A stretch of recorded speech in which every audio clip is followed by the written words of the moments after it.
Hello everyone, I'm Gazelle. I create technical and niche content about filmmaking and cinema. In this video, we'll talk about how to use color space transform when processing log footage from many current mirrorless video cameras and why DaVinci White Commute is important. As always, later in the video, I asked Koray Sivan, an expert in the field and a colorist, to share his knowledge and experience with me, so he'll be joining us too. If you enjoy these kinds of technical videos and want to see more like this, please support the channel. Don't forget to subscribe, like, comment, and share. I make these videos purely out of a desire to share and to reach more people interested in this field without any other concerns. Thank you very much in advance for your support. In the world of video post-production, especially during the color correction or color grading stage, the technical accuracy and aesthetic quality of the images largely depend on color space, and gamma. It depends on the correct management of fundamental concepts like the curve. The footage recorded by cameras in RAW or logarithmic formats is flat and lacks contrast. For these images to achieve vibrant and accurate colors on the viewer's screen, a conscious workflow is required. The building blocks of this workflow are color space transform, that is, color space conversion, and working in wide color spaces like DaVinci, White, or Gamut in software such as DaVinci Resolve. So why are these concepts so critical? When coloring log footage, a simple LUT, that is, a lookup table, or manual adjustments are not enough. That's why we need color space transform. And why should we prefer a wide working space like DaVinci White Gamut? In this video, we'll try to explore the answers to these questions. Modern digital cinema cameras. They record using a logarithmic gamma curve to preserve the maximum dynamic range and color information that their sensors can capture. As a result of this process, the image that emerges is low contrast and washed out. It has a grayish appearance.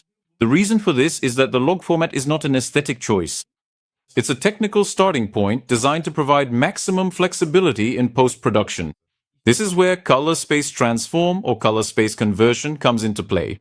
CST, in its simplest definition, is a tool that mathematically and accurately translates the color and gamma information of an image from one standard to another. This process prevents data loss, ensures consistency between different cameras, and creates an accurate and clean starting point for color grading. So, why should we work in DaVinci Wide Gamut? Working in a wide gamut color space like DaVinci Wide Gamut allows you to preserve all the color data your cameras capture throughout the post-production process. Working in a narrow color space, such as Rec. 709, means that the colors captured by the camera, but you end up losing the rich colors that fall outside of that space right from the start of the project. DaVinci Wide Gamut allows you to make more precise adjustments and prepares your project for future standards like HDR. Now I'll hand it over to Koray. Let's see what he has to say about CST and DaVinci Wide Gamut. Hello everyone, I'm Koray. For those who don't know me, I am a freelance colorist. Ucell makes videos on very specific topics like this. I'm trying to help too. As far as I know, Now here is DaVinci Resolve open. I made a few test images. Why should we use DaVinci White Commodore? How is it different from regular 3D LUTs? DaVinci Resolve, Premiere Pro. In this topic, I will also talk about better interpolation. Let's move on quickly without wasting any time. Now this is Blackmagic 6K full frame. This is Blackmagic 6K full frame. If I'm not mistaken, this is also 6K full frame. These were all anamorphic. I fixed these, and this image belong to Blackmagic's newly released Pixis 6K full frame. You can download these from Blackmagic's website. Now, without wasting any time, let me talk about the differences. You can see my node tree. Why are these turned off? I won't go too deep into that topic. This is not a color grading tutorial video. Here, I'll just try to explain the differences. First, I want to talk about this size. Let's get right to it from here. What you see here, the horseshoe shape you see outside, is the color space visible to the human eye. In other words, the maximum. The colors we can see. In Rec. 2020, this is the color space within this that covers the widest range. The new smartphones with HDR10+, Dolby Atmos, they record in the Rec. 2020 color space. Of course, there are even larger color spaces than this. Let me show you right away. For example, outside of Rec. 2020, we have our Canon Cinema Gamut. As you can see, it doesn't even fit in here. It moves from between green and yellow towards the color spectrum here, towards higher frequency colors. Apart from this, there is also the DaVinci Wide Gamut. The The DaVinci wide gamut also contains more colors than the human eye can see. Gamut. Why should we use color space transform? Let's go through it quickly, now that we've explained these as well. Now here, our reasons, actually our main reason to be more precise. My main reason here is a tone mapping situation. Within DaVinci Intermediate, DaVinci's own tone mapping algorithm offers much more than what you can get from regular 3D LUTs. Let me give an example. For instance, when you look here, this image is a log image converted with color space transform. It's Blackmagic's log image. With Sony, we call it S-Log3 or S-Log2. With Blackmagic, we call it Blackmagic Film. This is the Blackmagic Film image converted to RAC 709. We did this with color space transform. Now let me quickly move on to the other version. Here we have the version done with a LUT. Let me show you like this now. There doesn't seem to be a drastic difference between them, but as I said, there is a tone mapping difference. Let me give another example. In this example, it's colored entirely with RGB lights, pretty much. So RGB was used for the most part. Therefore, you'll see the biggest difference here. What you're looking at right now is the version of Damage made with the color space transform node. And this is the version made with a LUT. Let me explain the difference between them like this. So one of them is more saturated with a higher vibrancy value. The other is more, you might think it looks wider, but when we get to this point, I'm looking to see if there's blue light here or if there's a light above. I'm checking. There isn't. When we look at the reflection of that blue LED light in the back on the floor, you can see the banding here in the version made with the LUT. And with the color space transform, you can see how smooth the transitions are. This is the LUT and this is the CST. There's actually a huge difference between them. Let's take a look from here. For example, this is an image processed with a LUT. There are actually several types of noise, or maybe you don't, but the image is made up of RGB. Therefore, when cameras process raw data, they can create noise in the red, green, and blue channels. So it's not just luma noise. Noise can appear not only from light on the image, but also from the RGB channels themselves. When you use a LUT base, a 3D LUT base, a correction, or color space transform, I don't know if you can see it here due to YouTube compression, but look, you can see these big spots. All of these are noise. When I move, look, it's like ants are dancing. But here, when we come to color space transform, you can see a much more homogeneous color structure, more similar to luma noise. Therefore, this doesn't eat up our bitrate. It makes the image higher quality. To give another example, this blue was already a very sufficient example. There really is an incredible difference. Let me give you one more example. Let me give an example with skin tones. This is the image corrected with a LUT, and this is the image corrected with color space transform. I can show you the difference like this to you. With color space transform, the skin tone is better graded, and you can still preserve the skin tone in these areas. A 3D LUT was used. In the image, you can see that in these bright areas it shifts a bit towards yellow, so it looks much better when using color space transform. For example, the color integrity of the pillow here is preserved much better with color space transform. And I have this example as well. Here, RGB lights were used. Here, it almost blends in with the floor anyway. The image. This is the image edited with this LUT. By the way, you might say it looks really bad. Yes, it does look bad, but when you look from a distance and play it, it doesn't look that bad. But now imagine it looks like this. And now imagine you corrected it with CST and it looks like this. Which one looks better? Of course, the one you did with color space transform. Now, I said I would talk about interpolation. What we call 3D LUT interpolation. Let me zoom in here. There is probably a color cube here. This color cube is what we use when we apply a LUT to our colors. When we put a 3D LUT on it for correction, we pull and bend it from certain points to other points to achieve this image. This image represents the corrected version of our footage. This is called a 3D color cube. I can show this with a different add-on to you right now. And from here, you can see the difference. This is where our colors are broken. There is an accumulation here. We have reached the end of yellow again. The colors are not distributed very homogeneously, but the correction process still takes place. So still, the image we have that can be viewed. I said it could be looked at, but we can still see these. For example, of course, we can't see these on the scopes. Let's also take a look at color space transform. A much smoother, much neater, and much more consistent color tone mapping curve. I'm looking at it right now.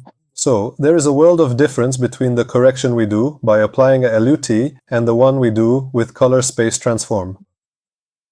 Now I'm going to talk about a slightly more technical topic, interpolation. Now here I'm processing the 3D lookup table interpolation with the trilinear algorithm. What's the difference? Let me go back again. This is the correction I did with this LUT. If I don't use trilinear for this, but instead, if I do it tetrahedral, I don't really know how it's pronounced, but when I hit save, as you can see, that blocking is gone. Let me show you again like this, size. I'm going to move this aside. This is trilinear, and this is tetrahedral. By the way, this turned out really well. I mean, it's much, much better than before, but still, I'm going to go back to that again. Now, this is our color space transform, and this is what we did with the LUT. There's still a significant difference between them. The color space transform is still better, but the LUT has become usable. Now, I mentioned Premiere at the beginning of the video. Premiere always uses trilinear. There's no such thing as tetrahedral in it, so no matter what you do in Premiere, you're going to see the image like this. Let this be a little trick of the video. I'm not going to make the video too long. As we said, color space transform is actually more than just a LUT. That works with an algorithm. A method that reads the colors and does proper tone mapping, providing good color management. That's why I recommend you do it this way. Of course, there are different methods for this as well. For example, here I did color space transform with just a single node. Normally, I don't work this way. If I turn this off and in DaVinci Resolve go from Blackmagic Gen 4 to DaVinci Wide Gamut and then from DaVinci Wide Gamut to Rec 709, I can get much better results. This way, the nodes I place in between will yield much better results. Let this be a little trick for you. I won't make the video too long. Give lots and lots of likes to the channels, so they can keep making plenty of great content. That's all from me. Take good care of yourselves. There's one more thing I need to mention here now. We can now see log format on both iPhones and many flagship smartphones with high-end video features. The line between professional cinema cameras and consumer devices. With the Apple ProRes Log and Direct 2020 color space recording features introduced in Apple's latest iPhone models, that line has disappeared. Just like the footage from a cinema camera, the log image from an iPhone is not a final product. It's a data-rich starting point. Color space transform, in other words, CST. By properly normalizing these images, it allows you to integrate them into professional workflows and achieve cinematic results. In fact, the video revolution on smartphones doesn't stop with the log format. When we consider that, with technological advancements, models like the iPhone 17 Pro can shoot in Apple ProRes RAW format, for post-production, this means an advantage that goes beyond even the game-changing log and CST transformation. So, what is the fundamental difference that sets RAW apart from log and why is it so important? Log is where parameters like white balance and ISO, which process the data coming from the video sensor, are to some extent baked in. However, it's a video file in which color and tonal information are compressed using a logarithmic curve. It's flexible, but some fundamental decisions have already been made inside the camera. With raw data, on the other hand, this isn't a video file, it's the unprocessed raw data as seen by the sensor itself. Just like a photographer's raw photo. This is also a digital negative. Parameters like white balance, ISO, and color tone are not baked into the file, meaning they are not recorded. They are only saved as metadata, in other words, as supplementary data. The revolutionary advantages provided by Apple ProRes RAW, on the other hand, come into play in post-production with software like DaVinci Resolve. It's as if, in a software's camera raw panel, you are changing the camera settings at the moment of shooting. This means you can change the white balance, ISO, and exposure without any loss in quality. In other words, adjustments that could only be made as corrections in log format can be fundamentally reinterpreted from scratch in RAW. RAW contains all the color and brightness data at the highest bit depth that the sensor can capture. This provides unique flexibility, especially for recovering details in extremely bright highlights and dark areas. The process of turning the image into color, that is, the debayering process, is performed not by the limited processing power inside the camera, but by powerful software algorithms on your computer. This results in an image that is sharper, cleaner, and has more accurate colors. It allows you to achieve this. Although color space transform still plays a role in this workflow, the first and most important step is now to interpret the raw data. This means that an image shot with a smartphone can have the same post-production flexibility and potential as those from top-tier cinema cameras. As a result, color grading log footage is like painting on a canvas with immense potential. Color space transform accurately interprets log video, whether it comes from a cinema camera worth tens of thousands of dollars or the latest model, or from a smartphone. Apple ProRes Ruby, on the other hand, doesn't just give you the canvas itself, but provides you with the raw pigments and threads that make up the canvas. In the face of this immense data and flexibility, using a wide working space like DaVinci's white Gamut becomes not just an option, but an absolute necessity. Because only with such a wide container can you process the limitless potential contained in raw data without overflowing, clipping, or losing any information. For a professional colorist, understanding and correctly applying these concepts, regardless of the source, is the key to extracting maximum quality from every image and delivering the most accurate and impactful colors to the audience. Thank you for watching the video up to this point, and I also want to thank Koray very much for his contribution. Relying on his expertise in the field, I asked for his support in some of my videos. Thankfully, he never turns me down. Thanks again. That's all from me for now. For more videos like this and to support me, let's not forget to subscribe, like, comment, and share. I have no other concern with these videos except for the motivation to share and to reach more people who are interested in this field. Take care of yourself until the next video, create value, and goodbye.